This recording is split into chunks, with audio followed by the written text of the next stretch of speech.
2024 ఎన్నికల నామ సంవత్సరంగా మారనుంది. మన దేశంతో పాటు ప్రపంచ వ్యాప్తంగా దాదాపు 40 దేశాల్లో కొత్త సంవత్సరంలో ఎన్నికలు జరగనున్నాయి. ప్రపంచంలో అగ్రరాజ్యాలుగా వెలుగొందుతున్న అమెరికా, రష్యాతో పాటు చిన్న దేశాలైన తైవాన్, భూటాన్ వంటి కంట్రీస్ లో ఎలక్షన్స్ జరగనున్నాయి.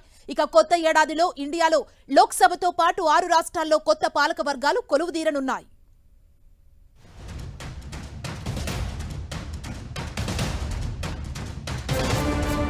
ప్రపంచంలోని 40కి పైగా దేశాల్లో 2024లో ఎన్నికలు జరగనున్నాయి. ప్రపంచ జీడీపీలో అత్యధిక శాతం కలిగి ఉన్న దేశాల్లో కొత్త ప్రభుత్వాలు కొలువుదీరనున్నాయి. అగ్రరాజ్యం అమెరికాతో పాటు రష్యా, భారత్, బ్రిటన్, మెక్సికో, దక్షిణాఫ్రికా వంటి దేశాల్లో ఎలక్షన్స్ జరగనున్నాయి. ఇక చిన్న దేశాలైన ఇరాన్, దక్షిణ సుడాన్, తైవాన్, భూటాన్తో పాటు యూరోపియన్ యూనియన్లో పోలింగ్ జరుగుతుంది. మన దేశంలో మరో 3-4 నెలల్లో లోక్సభ ఎన్నికలు జరగనున్నాయి. ప్రస్తుత అధికార పార్టీ బీజేపీ, ఇండియా కూటమి మధ్య హోరాహోరీ పోటీ నెలకొనే అవకాశం ఉంది.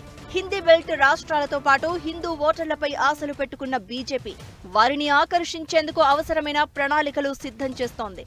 మరోవైపు ఇండియా కూటమిగా ఏర్పడ్డ పార్టీలన్నీ కలిసి అధికార బీజేపీని ఎదుర్కొనేందుకు అస్త్రశస్త్రాలు సిద్ధం చేసుకుంటున్నాయి.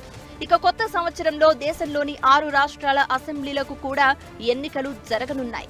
ఆంధ్రప్రదేశ్, అరుణాచల్ ప్రదేశ్, ఒడిశా, సిక్కిం, హర్యానా, మహారాష్ట్రలో ఎన్నికలు నిర్వహిస్తారు.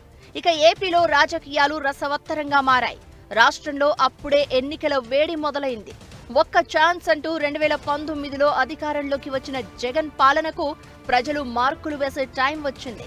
గత ఎన్నికల్లో 23 సీట్లతో సరిపెట్టుకున్న టీడీపీ ఈసారి ఎలాగైనా గెలవాలన్న లక్ష్యంతో ముందుకు సాగుతోంది. జనసేనతో పొత్తు పెట్టుకున్న పసుపు పార్టీ బీజేపీ నిర్ణయం కోసం వేచి చూస్తోంది.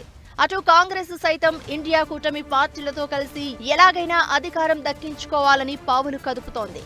యుక్రెయిన్తో సుదీర్ఘంగా యుద్ధం చేస్తున్న రష్యాలో మార్చిలో ఎన్నికలు జరగనున్నాయి. సుదీర్ఘకాలం పాటు అధికారంలో ఉన్న వ్లాదిమిర్ పుతిన్ మరోసారి బరిలో నిలుస్తున్నట్టు ఇప్పటికే ప్రకటించారు. 2036 వరకు అధికారంలో ఉండేందుకు వీలుగా గతంలోనే రాజ్యాంగ సవరణ చేయించారు పుతిన్. అప్పటి వరకు అధికారంలో కొనసాగితే అత్యధిక కాలం రష్యాను పాలించిన జోసెఫ్ స్టాలిన్ ను అధిగమించి పుతిన్ సరికొత్త రికార్డు సృష్టిస్తారు.